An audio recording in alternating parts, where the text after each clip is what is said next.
Mas, lirikku akeh metaforane tapi gak viral-viral. Wah, ini menarik. Aku coba jawab pertanyaan dari Koko ya. Ini kebetulan temanku sendiri. Koko aktif banget di luar pekerjaan dia. Dia produksi lagu, kemudian dirilis kayak gitu-gitu lah. Jadi gini, menurut beberapa catatanku, aku coba jabarkan pelan-pelan ya. Perihal metafora ya. Metafora itu kedalaman. Dalam sebuah lagu itu memang penting ya. Tapi balik lagi, metafora itu cuma salah satu bumbu. Jadi bukan jaminan hidangan dalam sebuah makanan itu bisa langsung laris gitu. Lagu bisa gagal viral walau liriknya puitis karena banyak faktor lain yang barengan. Yang pertama itu musiknya nggak nempel di telinga. Jadi bisa karena melodinya yang datar, kemudian terlalu rumit mungkin, hingga nggak ada hook antara 5-15 detik yang bikin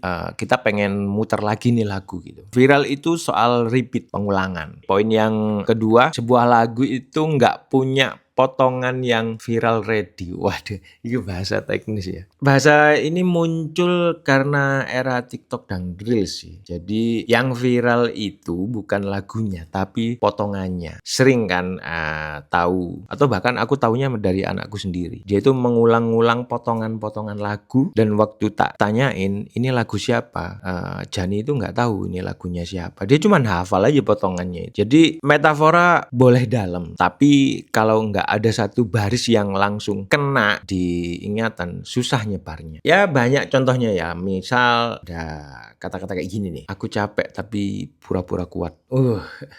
Itu kayaknya ini ya, sederhana, tapi banyak yang relate dan langsung kena sampai akhirnya gampang dipakai konten gitu. Dan poin yang ketiga, metaforanya terlalu pintar.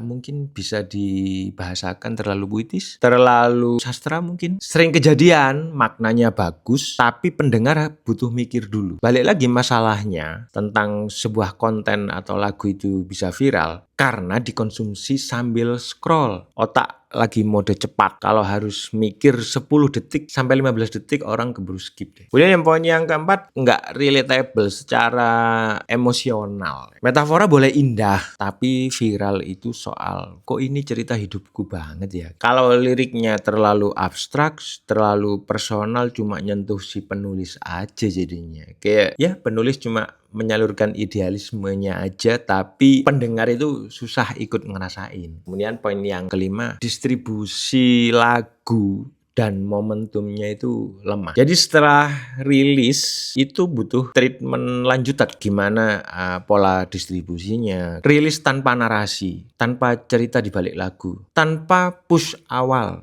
Nah, butuh treatment kayak gitu. Lagu itu nggak bisa yang rilis kemudian upload atau disebar di media digital terus dibiarin gitu.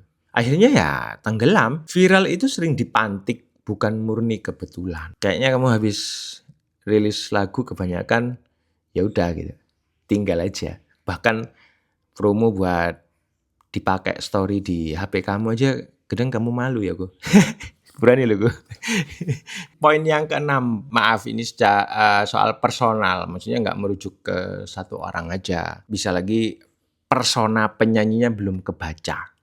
Kadang lagu viral itu karena siapa yang nyanyi, bukan apa yang dinyanyikan. Orang tertarik itu karena karakter penyanyinya unik, image yang konsisten, kemudian cerita hidup si musisi tersebut yang bikin orang akhirnya menggali, pengen tahu lebih dalam, mengulang-ulang tuh karya-karyanya. Jadi intinya metafora itu sebuah kedalaman, kemudian viral itu kecepatan emosi dan kemudahan untuk dibagikan. Jadi gimana kalau cuma kedalaman aja dalam sebuah lagu, ya agak berat kalau kita ngomongin kenapa nggak viral-viral lagunya. Elemen yang saya sebutkan tadi kayaknya perlu dikoreksi lagi, mungkin dibenahi. Ya mungkin itu dulu jawaban tentang metafora. Karena kalau ngomongin bedah lirik, kenapa lagu jadi viral atau nggak viral itu skupnya luas banget. Oke, terima kasih. Jayo.